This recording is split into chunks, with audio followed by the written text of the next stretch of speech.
Guys welcome back to my channel IAS aspirant Shivangi. So guys कैसे हैं आप सब। ये देखिए बहुत अच्छी धूप है और यहाँ हम लोग तालाब के पास बैठ के धूप खा रहे हैं। ये मैं हूँ और ये मेरी बहन है। ये बोलती नहीं है, केवल इशारे करती है और मैंने सोचा आज आप सबसे दिखा दे। नहीं, हंस लेती है थोड़ा थोड़ा, बस बोलती नहीं है। पीछे देखिए तालाब है, मैं आप लोग को डेली दिखाती हूँ अपने ब्लॉग में कि मेरे पीछे घर के पीछे तालाब है। तो यहाँ बहुत ज़्यादा, और उस वाले पुराने घर पे मेरे गाय छत का काम चल रहा है, जो कि मैंने आप सबसे बताया हुआ था या नहीं बताया हुआ था, तो आज बता दे रही हूँ। शायद मैं ना बता पाई हूँ, मुझे याद भी नहीं है। तो उस घर पे छत का काम चल रहा है, वहाँ बिल्कुल बैठने लायक नहीं है क्योंकि ऊपर से पानी आ रहा है। तो हम लोग यहीं धूप खा रहे हैं और अच्छा खासा धूप का मजे ले रहे हैं। तो आप लोग की तैयारी कैसी चल रही है, क्या चल रहा है। और वैसे भी मम्मी ने कहा है जब से मेरी तबीयत हुई है कि डेली धूप में बैठ जाया करो 1 से 1.5 घंटे, मतलब जितना भी तुम कर पाओ, टाइम जितना तुम्हारे पास हो। तो अभी तो फिलहाल आधे घंटे से सभी सारे लेबर वेबर को खाना वाना खिलाया गया है। बहुत सारे लोग थे, 20-25 लोग। मॉर्निंग से हम लोग खाना ही बना रहे थे। फाइनली वो लोग खाना पीना खा चुके हैं और अब अपने अपने काम पर लग गए हैं गाइस। और मैं अब काम कर रही हूँ। इसका भी 12th अभी क्लियर हुआ है, मतलब 12th के बाद से 1 साल हो गया आई थिंक अभी। तो ये भी ग्रेजुएशन कर रही हैं, पता नहीं कहाँ से मुझसे मोटिवेट हुई हैं और ये भी तैयारी कर रही हैं UPSC की। मतलब अभी शुरू किया है जैसे इन्होंने, 5-6 महीने हुआ है। तो बाकी चीज़ें पूछती रहती हैं, करती रहती हैं। तो अभी इनका मतलब UPSC का जर्नी शुरू हुआ है। मैंने तो खुद ही कहा था कि भाई बहुत ज़्यादा टफ है। अगर आप इसका पावर देख के या क्या आपका रुतबा रहता है इसको देख के, ये सब चीज़ें देख के आप इस जर्नी में आ रहे हो तो प्लीज़ मत आओ। अगर आपको ये हो, जुनून हो, आप कुछ करना चाहते हो, आपका हमेशा से हो कि नहीं कुछ भी हो जाए, कितनी भी मुश्किलें आए, मुझे UPSC करना है, क्योंकि आप समाज के बारे में सोच रहे हो, लोगों के बारे में सोच रहे हो। देखो वो सारी चीज़ें करेंगे तो जाहिर सी बात है कि हर इंसान का थोड़ा बहुत तो ये होता ही है, लेकिन थोड़ा बहुत होना चाहिए, है ना। ये नहीं कि 100% हम केवल पावर और यही सारी चीज़ें देख के UPSC में आ रहे हैं। तो यही सारी चीज़ें थी। बाकी ये करती हैं पढ़ाई, अभी 5-5, 6-6, 7-7 घंटे की स्टडी अभी से कर रही है।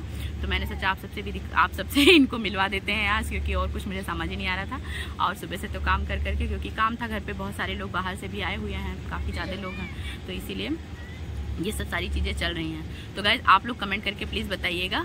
ये अभी इनका ग्रेजुएशन भी बाकी है, तो अभी ग्रेजुएशन के साथ साथ प्रिपरेशन करेंगी। जैसा कि मैंने कहा इनको बोलना नहीं आता है, तो सारी चीज़ें मैं बोलूँगी, बट ये मैं बता रही हूँ कि मैं किसके बारे में बोल रही हूँ, आप लोग को दिखा भी रही हूँ। ये मेरी बहन है, छोटी बहन है मेरी, तो पढ़ती है, अच्छा खासा मन लगा के पढ़ती है। इसका CBSE बोर्ड था, बट इसका मैंने मतलब बोर्ड चेंज कर, ये हिंदी मीडियम से ही प्रिपरेशन कर रही है। बाकी अच्छा खासा सारी चीज़ें हैं, बट पता नहीं क्यों इनको लग रहा है कि मतलब हिंदी मेरा सबसे ज़्यादा से। वही भी आपको मैंने पहले भी बताया है कि UPSC की जर्नी ऐसी नहीं है कि अगर आपको थोड़ी बहुत इंग्लिश आती है, थोड़ी बहुत इंग्लिश के साथ चले जाओ, या थोड़ी बहुत हिंदी आती है, थोड़ी बहुत हिंदी के साथ चलो, जिस पे आपका कमांड अच्छा हो, है ना। जो भाषा आप समझ भी बेहतर पाओ और जिस भाषा को आप समझा भी अच्छे से पाओ, राइट, वो सारी चीज़ें। क्योंकि मेंस का आंसर राइटिंग वहाँ पे तो बहुत ज़्यादा कितना प्रॉब्लम हो रहा है। और आजकल मैं ऐसा देख रही हूँ कि हिंदी मीडियम, इंग्लिश मीडियम वालों को मेंस से कब ज़्यादा प्रॉब्लम हो गई, प्रीलिम्स में ज़्यादा प्रॉब्लम हो रहा है। रीज़न ये है कि वो लोग CSAT पे फोकस नहीं करते हैं। और इसी वजह से क्या होता है कि जितने भी हिंदी मीडियम वाले स्टूडेंट हैं, सारे लोग ऐसे ही हैं। बहुत सारे लोग मतलब उसमें ऐसे होते हैं, 40%, 50% मान के चलो, कि जो लोग ग्रेजुएशन करके BA करके आते हैं, उनका पहले से ही चीज़ें इतनी स्ट्रांग नहीं रहती हैं, बेस उनका मजबूत रहता ही नहीं है, फिर प्रॉब्लम आती है। तो मुझे लगता है कि मेंस में कोई वो चीज़ें नहीं होती, ना ही इंटरव्यू में। सबसे पहले तो आपको प्रीलिम्स क्वालिफाई करना है, राइट। जब हिंदी मीडियम के इतने कम लोग प्रीलिम्स ही क्वालिफाई करते हैं, CSAT की वजह से बाहर हो जाते हैं, तो आगे की चीज़ें क्या ही होंगी, कैसे होंगी। तो ये सारी चीज़ें हैं। तो अभी से मैं इनको, मतलब मेरा मैथ उतना ज़्यादा नहीं था। बाकी मैंने आप सबको बताया कि 5-6 महीने से मैं CSAT पे फोकस करी थी। जैसे मैंने आप सबको बताया है कि CSAT ही सबसे ज़्यादा टफ हो जा रहा है हिंदी मीडियम वालों के लिए, है ना। बाकी मुझे नहीं लगता कि UPSC अपने तरफ से कोई हिंदी मीडियम, इंग्लिश मीडियम कर रही है। जब इतने सब कम लोग प्रीलिम्स ही क्वालिफाई कर पाते हैं, उसके बाद मेंस में भी आधे से ज़्यादा लोग चढ़ जाते हैं, तो यही प्रॉब्लम होता है। इसीलिए मैं इनको समझाती हूँ कि ये कोई मैटर नहीं करता, आपका सिलेक्शन मैटर करता है, राइट। कोई आपसे ये नहीं पूछेगा कि आपने प्रीलिम्स से 6 महीने पहले CSAT तैयार करा है, या आपने कितने दिनों पहले CSAT पढ़ा था, या फिर सॉरी क्वालिफाइंग है तो आप 1 महीने पढ़ के क्वालिफाई कर रहे हैं। हर इंसान की स्ट्रेंथ अलग होती है, वीकनेस अलग होती है, राइट। उसके अकॉर्डिंग उसको अपनी चीज़ें देखनी चाहिए। तो वही मैं बता रही थी कि मैंने अभी तक रीजनिंग का कंप्लीट किया है एंड मैथ का। अब मैं PYQs में 2 बार रिवाइज कर चुकी हूँ, तीसरी बार मतलब PYQs रिवाइज कर रही हूँ उसका CSAT का और अब मैंने कंप्रीहेंशन भी शुरू कर दिया है। अभी तक मैंने कंप्रीहेंशन नहीं किया था गाइज, मैं एकदम सीरियसली बता रही हूँ। अभी तक मैंने जो किया था वो रीजनिंग एंड मैथ ही किया था CSAT के लिए, बट अब मैं कंप्रीहेंशन एंड इन सब की PYQs की प्रैक्टिस कर रही हूँ। तो ये मेरा CSAT का रहा है। और बाकी जो भी चीज़ें हैं GS वगैरह का आप सबको पता ही है कि मतलब मेरी क्या तैयारी है। बहुत जल्दी मैं आप सबके लिए एक वीडियो लेकर आऊँगी जिसमें सोर्सेज की, मतलब मैंने हिस्ट्री के लिए कौन से सोर्सेज फॉलो किए हैं, राइट, एंड ज्योग्राफी के लिए कौन सी चीज़ें, कौन सी NCERT इंपॉर्टेंट है, एक करके एक दिन मैं वीडियो लाती रहूँगी आप सबके लिए।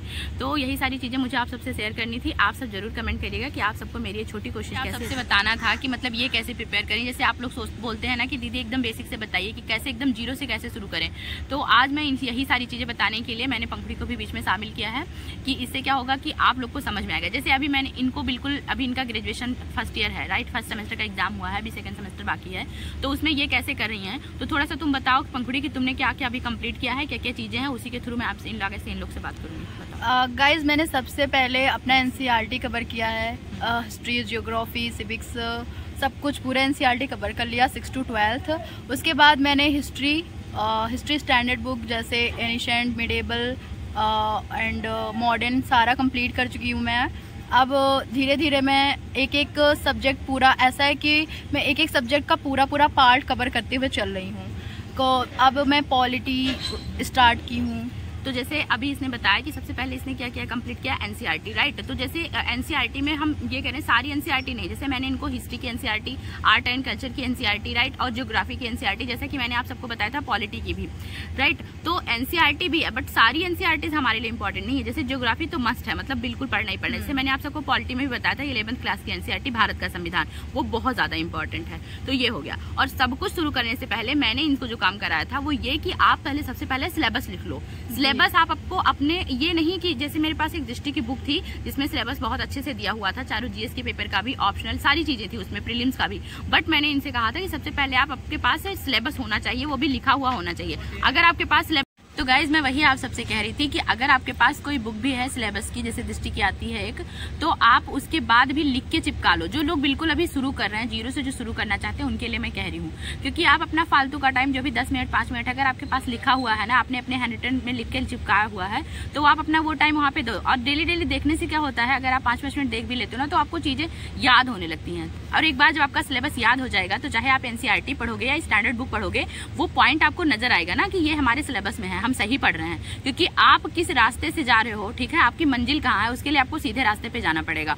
अगर हमें यही नहीं पता होगा कि हमें जाना किस साइड है, कुछ भी पढ़ रहे हैं उठा के, जो UPSC की जर्नी है, यहाँ सबसे इंपॉर्टेंट क्या, पढ़ने से ज्यादा इंपॉर्टेंट है कि क्या हमें नहीं पढ़ना है। क्योंकि सोर्सेज इतना ज्यादा है ना, देखिए हर NCERT है हर सब्जेक्ट की सबसे पहला, फिर उसके बाद स्टैंडर्ड बुक है, फिर उसके बाद क्या है कि हर कोचिंग के मटेरियल है, कोई भी कोचिंग है उसकी अपनी बुक है, उसकी अपनी NCERT की समरी है। उसके बाद से अगर बात करें तो टॉपर्स के भी कॉपीज आ रही है। तो हमारे पास क्या है, बहुत ज्यादा भंडार आ गया है। तो उसमें आपको एज अ UPSC एस्पिरेंट आपको डिसाइड करना होगा कि आपको क्या पढ़ना है। तो तुम बताओ पंखुड़ी, अभी जैसे मेरे पास, मैं ये बताएगी कि इसने क्या क्या पढ़ा है। और अभी स्टैंडर्ड बुक में मैंने इसको बिल्कुल जो सब्जेक्ट की इसने NCERT कंप्लीट किया है, ठीक, उससे बस 1 रिसोर्सेज मेरे पास भी है और इसके पास भी है। मैंने भी जब लिया था बुक का कलेक्शन, तो मैंने भी बहुत ज्यादा ले लिया। जो कहता था कोई, मतलब किसी टॉपर्स की वीडियो देख लिया या फिर कोई सजेस्ट कर रहा है, कोई टॉपर्स ने सजेस्ट किया, तो मैं भी ले लेती थी। बट मैंने फॉलो क्या किया है, वही इसको भी मैं बता रही हूँ, तो ये भी फॉलो करिए। तो तुम बताओ कि तुमने अभी उसमें मॉडर्न इंडिया में, आधुनिक भारत में कौन सा बुक पढ़ा है, थोड़ा सा बताओ। मॉडर्न इंडिया में मैंने स्पेक्ट्रम पढ़ा है और बिपिन चंद्र, और एनिशेंट का मैंने पढ़ा है RS शर्मा, और आर्ट एंड कल्चर का मैंने पढ़ा है नितिन सिंघानिया का बुक। तो जैसे तुम मॉडर्न इंडिया में अगर तुमने दोनों पढ़ा, क्योंकि तुम शुरू कर रही थी, उसके बाद में तुमने मुझसे पूछा, ठीक है, कि दीदी मतलब दोनों का मुझे समझ में आ रहा है, कुछ चीजें एकदम सेम ही दी हुई है, बट मैं क्या कहूँ। तो जैसे इसने बिल्कुल एक ही बार से रीड किया बिपिन चंद्रा, तो मैंने इसको तुरंत बोला कि अगर तुम्हें स्पेक्ट्रम से चीजें समझ में आ रही तो तुम बिपिन चंद्रा को साइड कर दो। लेकिन प्राचीन भारत के लिए मैंने और कोई सोर्सेज को वो नहीं बोला, ओनली 1 सोर्सेज RS शर्मा, ठीक है। RS शर्मा के अलावा इसने कोई भी सोर्सेज नहीं पढ़ा। हाँ, जो टॉपिक उसमें समझ में आ रहा है, उस टॉपिक पे फोन से हेल्प लिया है, ठीक है। और जैसे पढ़ा था, पहले पढ़ा बिपिन चंद्रा, तो उसके बाद में मैंने इसको कहा कि अब तुम केवल नहीं तुम्हें समझ में आ रहा है दो चीजों, तो स्पेक्ट्रम पढ़ो। स्पेक्ट्रम के बाद कुछ भी नहीं करना, क्योंकि मुझे ऐसा लगता है जो भी बिपिन चंद्रा में कम होगा वो भी स्पेक्ट्रम में दिया हुआ है, बल्कि बुक है और आता भी है, राइट। तो 1 सोर्सेज को मल्टीपल टाइम्स ये रिवीजन कर रही है, तब से वही कर रही हैं। उसके बाद जैसे अभी देखो पॉलिटी में तुम क्या पढ़ोगी। पॉलिटी में मैं लक्ष्मीकांत पढ़ूंगी, और अब स्टार्ट ही की हूँ जस्ट अभी। जैसे अभी इसने बिल्कुल शुरू किया है, तो मैंने इसने पहले बताया कि इसे अभी NCERT पढ़ा है, उसके साथ अभी इसने सिर्फ केवल NCERT के बाद जो पढ़ा है वो मॉडर्न इंडिया ही है, और वो स्पेक्ट्रम से सबसे पहले इसने बिपिन चंद्रा लिया था, क्योंकि मोटी बुक थी, स्पेक्ट्रम देख के इसको डर लग रहा था, तो बोली कि दीदी समझ, तो मैंने कहा ठीक है कोई बात नहीं, क्योंकि मैंने लिया हुआ था, मेरे पास थी भी। तो इसने बिपिन चंद्रा पढ़ा, फिर मुझसे मतलब इंपॉर्टेंट क्या कैसे किया, तो जब स्पेक्ट्रम इन्होंने पढ़ा तो इन्हें अच्छे से समझ में आई चीजें, और उसमें अच्छे से दिया भी हुआ है। तो 1 सोर्सेज एंड पॉलिटी के लिए भी मैं खुद भी इन्हें सजेस्ट करूंगी कि ओनली 1 बुक M लक्ष्मीकांत। ऐसे प्राचीन भारत के लिए मैंने आप सबको बताया RS शर्मा। अब बात करते हैं आर्ट एंड कल्चर के लिए, तो अभी आर्ट एंड कल्चर इन्होंने नहीं पढ़ा, मैं बता रही हूँ। जैसे मैंने आर्ट एंड कल्चर के लिए नितिन सिंघा ने ली थी, बट मैंने बहुत ज्यादा बल्कि है, और एक बार उसको रीड भी कर सकते हैं, पर मल्टीपल टाइम्स उसका रिवाइज मैं नहीं कर सकती, मैं नहीं कर पाऊंगी, इसलिए मैंने उसके लिए NCERT फॉलो किया है, फाइन आर्ट्स की। तो जो भी सब्जेक्ट आपके इंपॉर्टेंट जितना हो उसके अकॉर्डिंग आपको उस पर काम करना है। और जीरो से शुरू करने में जैसे पंखुड़ी मैंने तुम्हें बताया कि सबसे पहले तुमने क्या किया था, सिलेबस किया था, राइट, एंड सिलेबस के बाद तुमने PYQs किया था, ठीक, कि PYQs मुझे देखते रहना है बार बार। हर टॉपिक पढ़ने के बाद इन्होंने PYQs ही देखे हैं, चाहे वो NCERT पढ़ा है या अब आधुनिक भारत पढ़ रही है। तो दो चीजें मैं आप सबसे हमेशा कहती हूँ, जीरो से शुरू करने का मतलब ही है आपको NCERT and syllabus and PYQs। आपके पास सिलेबस लिख के चिपका हुआ होना चाहिए, आपके पास PYQs 10 ईयर्स के तो होने ही होने चाहिए, मिनिमम 10 ईयर्स एंड मैक्सिमम आप कितना का भी देख सकते हैं। और उसके बाद आप बेसिक बुक से शुरू करो, ठीक है, क्योंकि NCERT हर कोई पढ़ते आ रहा है, मतलब उसका अपना वो होता ही है बेस। और अगर आप वो पढ़ोगे तो मुझे ऐसा नहीं लगता। और NCERT में जो भी टॉपिक आपको नहीं समझ में आ रहा, आप हेल्प लो ना। यूट्यूब पे बहुत सारे टीचर्स हैं जो फ्री ऑफ कॉस्ट पढ़ाए हैं चीजें, तो आप उनकी हेल्प लो। एक चीज पे फुल्ली डिपेंड तो रहना ही नहीं है, सोर्सेज लिमिटेड रखो, लेकिन कोई भी चीज आपको समझ में नहीं तो उसका छानबीन करो, एक तरीके से पोस्टमार्टम कर लो जब तक आपको समझ में ना आए वो चीजें, राइट। तो ये कुछ तरीका रहता है मेरा, हम दोनों बहनों का। और जैसे अभी इसने 5-6 महीने से शुरू किया है तो कुछ चीजें मुझसे पूछती है, कुछ चीजें शेयर करते हैं, तो हम दोनों का आपस में थोड़ा सा मतलब सही रहता है। और इसको पता है कि मतलब मैंने क्या क्या चीजें फेस किया है, पूरी UPSC की जर्नी क्या है। उसके बाद भी इनका था कि दीदी मुझे करना है चाहे जैसा भी हो, क्योंकि मेहनत करने से सब कुछ हासिल होता है। मुझे ऐसा लगता है कि ये जर्नी है मेरे लिए, मतलब मैं करना चाहती हूँ, ड्यूरेबल है, मैं कर सकती हूँ। तो उस अप्रोच से इन्होंने शुरू किया है। बाकी देखिए आगे जैसा भी होगा आप सबसे शेयर करेंगे। तो मैं कोशिश करती रहूँगी कि अपना एक्सपीरियंस ये भी बताती रहें, साथ में शेयर करती रहेंगी। जैसा भी होगा, कैसा लगा आप सबको ये वीडियो, आप लोग जरूर बताइएगा, ठीक है, बताइएगा। और बाकी आप लोग भी अपनी तैयारी करिए जो होती हैं। और बाकी अब आप बोलो जो तुम्हें बोलना हो, जो तुम्हें कहना। प्लीज़ गाइज, मेरी दी जैसा कि आप सब देख सकते हैं बहुत अच्छा समझाती हैं, साथ साथ में मुझे भी समझाती हैं कि कैसा प्रिपरेशन करना चाहिए, हर चीज़ें। मैं थोड़ा सा डीमोटिवेट हो जाती हूँ कि अपना फ्यूचर सोच के कि भाई कैसे क्या हो पाएगा, बट ये मुझे बहुत मोटिवेट करती हैं। आप सब देख ही सकते हैं, आप लोग को भी डेली करती हैं। तो प्लीज़ इनका सपोर्ट कीजिए, लाइक एंड सब्सक्राइब कीजिए। Thank you.